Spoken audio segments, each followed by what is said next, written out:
Nebraska Governor Dave Heinemann has been nothing short of outspoken in his opposition to the Humane Society of the United States, fearing that agricultural attacks from outside groups will hurt the state's #1 industry.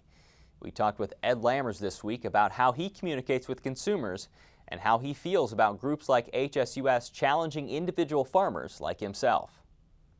I'm concerned, number one, I guess, and number two, a little upset that, I kind of really wonder what their real motive is to raising money to, they say, help animals. Well, I wonder if their real motive is to drive animals out of our country, and that concerns me in the point that if we do lose animal agriculture in the United States, that means we're going to have to import a lot of meat from other countries where we don't know what's going on over there.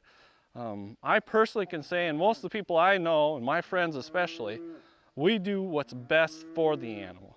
Because if the animal ain't comfortable, ain't feeling good, it ain't putting on weight, it ain't healthy. So it's in our best interest to have a good mothering ability, a good, to make sure that they're healthy and doing the right things for them. And if you can cut the stress down on that animal, there's just a lot of things, it's comfortable, the stress level and the feed, all that stuff comes into play whenever that animal is feeling good. And if that animal's feeling good, it's gonna yield good. Do you feel like that message is getting out or not? Well, it is starting to. I think we're kind of behind these guys that already, planted their seed and are kind of attacking us. Have sort of gotten the message out before? And I think we're playing catch up on that. So I think we're all starting to learn we need to do it. Before we always thought, through our families that message got out, and our families were big enough at that, 20 years ago, our families were big enough that there was enough of us to get that word out. Now, there's third and fourth generations away from the farm, and they don't have that contact with the farms anymore. How do you develop that connection? Well, there's all kinds of sources. But the most effective source is that personal one-on-one with an individual. I take a chance, like on an airplane.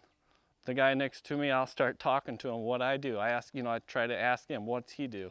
But that's the most effective. Otherwise, there's organizations like, United States Farmers Ranchers Alliance. There's a whole mix full of AFAN. There's a bunch of good organizations that are out there doing that for us, but I think the most effective is that one-on-one conversation with that person. And I'm hoping that the individuals that are having their opinion influenced, I'm hoping that they'll see that what we are doing is in best interest for our animals. And as far as the other group, I'm hoping they'll see that not all their statements might not be true. And that's all I can ask for. Everybody has to make their own decision up, and I can only tell my story the best, and I think we all need to do that a little bit better out here in Farm Ag. Lammers says if animal agriculture were to leave the country, it would be very hard to get it back.